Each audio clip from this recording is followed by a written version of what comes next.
un ex oficial submarinista, fue tripulante del submarino el ARA San Juan, supongo, porque Argentina tenía varios ARAs, ¿verdad? Lo estamos viendo a don Horacio y estimo que va a ser de mucha ayuda para tratar de entender el fenómeno de esta, aparentemente ya está confirmado, nueva tragedia ahí en el Atlántico. Lo estamos viendo, don Horacio, gracias por atendernos. Te saludamos desde el programa Turno Tarde en EPI Paraguay. Estamos con Natalia, con Elvio y yo soy Dante. ¿Qué tal, Horacio? Gracias, Dante. Gracias, Sergio, por recibirme. Un placer estar con ustedes aquí, los hermanos paraguayos desde Argentina. Cuando Horacio... lamentablemente, sí. Bueno, la historia del submarino sumergible está llegando a su fin. Han encontrado restos en el fondo del mar.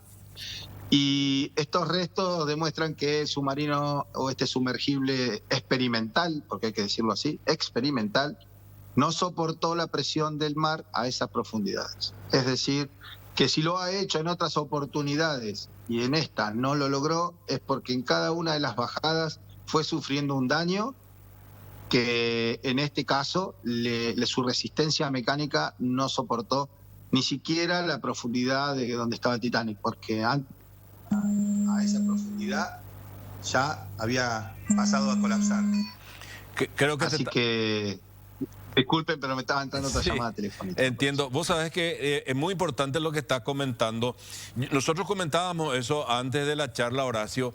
¿Qué organismo tiene que certificar que un aparato de esta magnitud es capaz y se puede utilizar para transportar gente?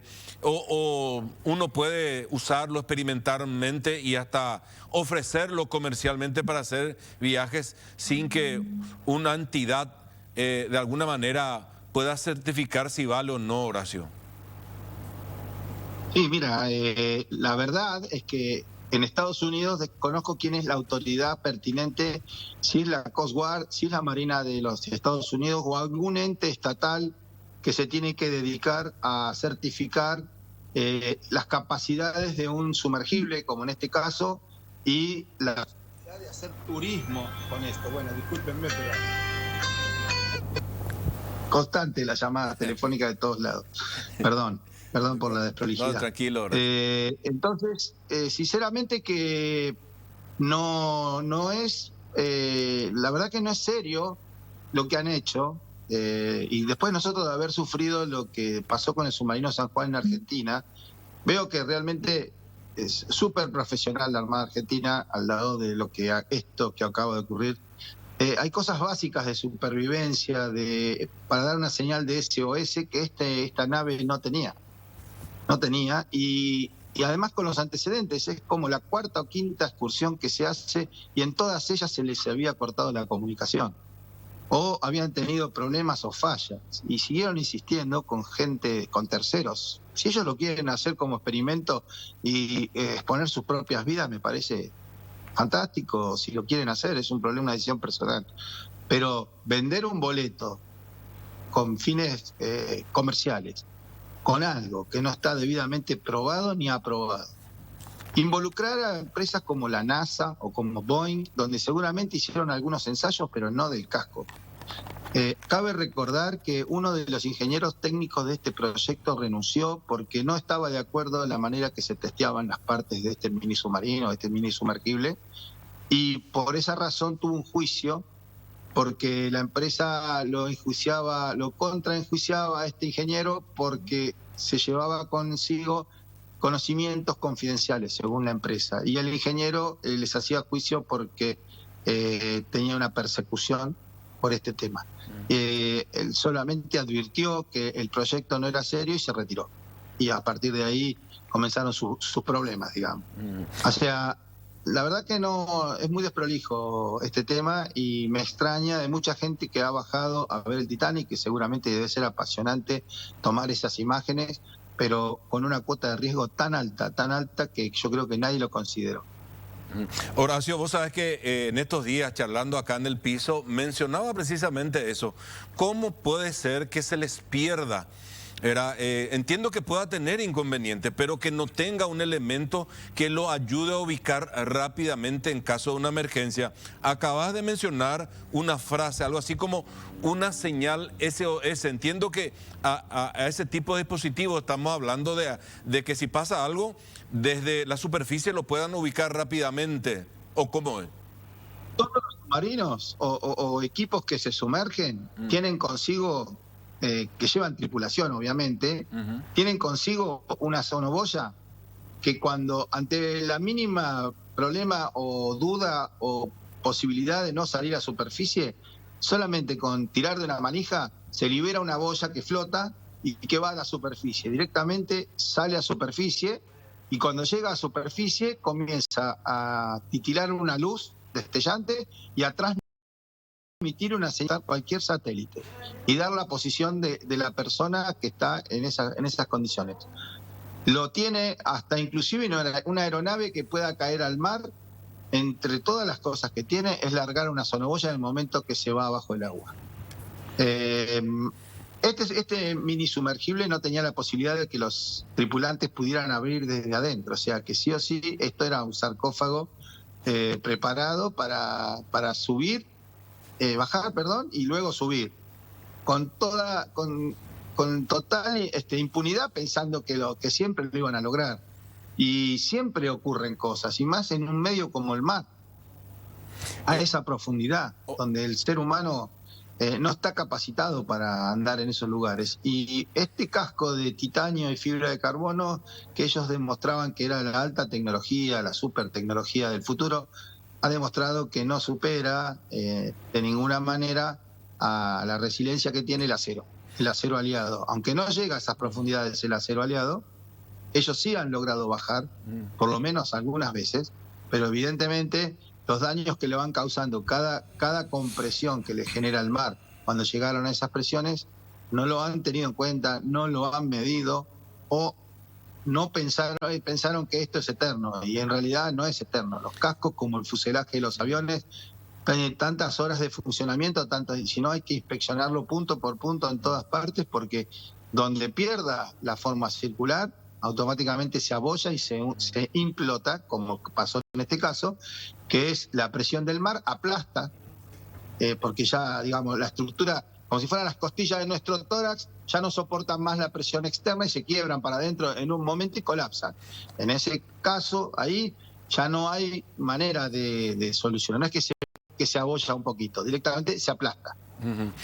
Don Horacio, usted que está bien informado de todas estas cuestiones, ¿hay algún submarino más recomendable si alguna empresa quisiera utilizar este tipo de viaje? ¿Quién no quiere conocer, obviamente, y ver, ¿verdad?, con sus propios ojos cómo quedó el Titanic? ¿Qué tipo de submarino? ¿Hay otras empresas que ofrecen algo más seguro? ¿Qué sabes? Sí, hay empresas que ofrecen, pero estos viajes hasta esa profundidad de 3.400 metros no es para cualquier tipo de nave. Hay un montón de naves turísticas para navegar a 40, 50, 60 metros, porque tampoco se puede hacer mucho turismo porque no hay luz debajo del mar. Hasta cierta profundidad que llega un poco la claridad del sol, luego no hay más luz, y entonces solo se puede hacer con iluminación artificial. ¿Qué sucede? Para poder estar seguro uno tiene que tener un cable de alimentación para que esas luces funcionen permanentemente y un cable de acero para que del buque, desde donde zarpó esa sumergible, pueda ser recogido en caso de emergencia. En este caso quisieron hacer una nave totalmente autónoma para poder viajar por los recovecos del Titanic sin que se enganche con nada. Entonces eso no se logró. Lamentablemente hoy hubiera sido posible si hubieran tenido un cable de acero o algo que ante una señal o pérdida de señal los podría haber recogido tirando del cable. En ellos creyeron que solamente soltando unos pesos que este mini submarino tiene, con eso es suficiente, el buque sube y tardaría más o menos 2 horas a 3 horas en llegar a la superficie y queda flotando, pero apenas apenas aflora fuera de la superficie del agua. O sea, es muy difícil de encontrar visualmente después, porque casi no aflora nada fuera del agua. Solamente una campanita de vidrio que está en la parte superior sobresale fuera del agua, y que es un elemento que no da un buen eco radar como para que sea fácil su búsqueda. Por eso digo yo que debería tener algunos artefactos de señal de SOS que se pudieran activar desde abajo del agua para que suba solo y empiece a emitir cuando llega a superficie para pedir auxilio. Una última y lo dejamos libre, don Horacio. Por lo que vimos, parecería que cualquier persona, independientemente de su edad, podría sumergirse en estos submarinos. Cuando uno dice, no, ser un tripulante de un submarino solamente requiere una participación, aparte de una preparación mental, una preparación física. Cuéntenos usted, ¿cómo es, cómo se determina, cómo se elige a una persona que va a ser tripulante o pasajero de un submarino? Miren, la escuela de submarinos de la Argentina, como la brasilera o la peruana, chilena, guardamos bastante la manera de hacerse submarinista como lo hace la escuela norteamericana. Es decir, el primer paso, cualquiera que quiera ser voluntario a ser submarinista, lo primero que va a tener que hacer es un mes de acuatización. Es decir, va a tener que ir a una escuela de buceo y va a tener que acuatizar en piletas.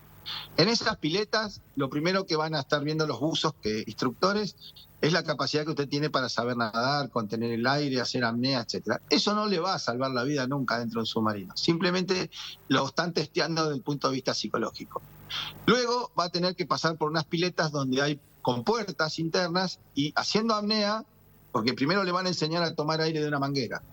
Es decir, de cualquier burbuja de aire que se pueda generar bajo el agua, usted va a tener que poder respirar como si fuera un pez, atrapando la burbuja con la boca. Y de esa manera tratar de concentrar un poco de aire robado de alguna manguera o de algún espacio donde quedó acumulado aire. Y de esa manera lo hacen pasar por todo un laberinto de puertas y compuertas, donde en cada lugar hay un buzo con un botellón para, en caso que usted se desespere, le ponen el chupete en la boca para que respire. Pero la idea es que ponerlo en condiciones psicológicas de pánico bajo el agua para ver cómo reacciona. Si usted no muestra el temple necesario para dar esa vuelta, ese circuito bajo el agua, sin equipo de respiración y solamente respirando, robando aire de las burbujas que hay dentro de cada uno de esos lugares, sinceramente no va a poder seguir el curso. Posteriormente va a pasar a la etapa de cámaras, o sea, va a empezar a entrar en cámaras hiperbáricas en grupos de a 10, de a 12 personas, y los van a comenzar a meter en presión, primero con aire comprimido y luego con distintos gases, para ver cómo responde la psicología del futuro personal submarinista. Hemos tenido casos durante esas pruebas aquí en Argentina, gente que iba a ser compañera nuestra, digamos, sea suboficiales que íbamos a hacer el curso, que en el momento del test comenzó a reaccionar de una manera totalmente descontrolada, agresivo, lo que fuere. Lo mismo que le puede pasar a una persona cuando se alcoholiza. A algunos le da por dormir, otros por reírse y otros por pelear. Bueno, cosas similares pasan en la profundidad. Uno no sabe cómo puede reaccionar la gente bajo la presión del mar y bajo la claustrofobia. Entonces, todos esos test psicológicos son previos. Y una vez que los pasó y todo eso, recién comienza el estudio teórico de los submarinos y las prácticas y las teóricas, etcétera, etcétera. Pero hasta no haber pasado eso, donde queda un montón de gente fuera, que era voluntario para ser submarinista, queda fuera del curso porque sus condiciones psicofísicas no son aptas. No quiere decir que la persona no sirva, al contrario, sirve como cualquier tripulante de un buque de superficie, pero no sirve para ir a inmersión y estar en un ambiente cerrado, claustrofóbico, como son los submarinos.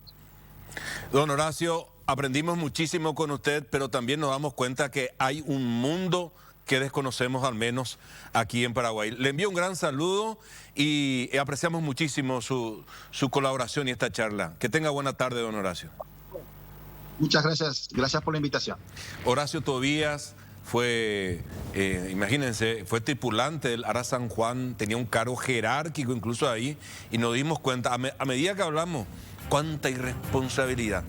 Confirmó eso que ya había escuchado, que era un aparato experimental se metieron no sé a cuántos kilómetros abajo del lago o querían llegar sin una señal de SOS. Ni siquiera eso llevaban. Entonces, ¿cómo lo vas a ubicar si tenía algún problema?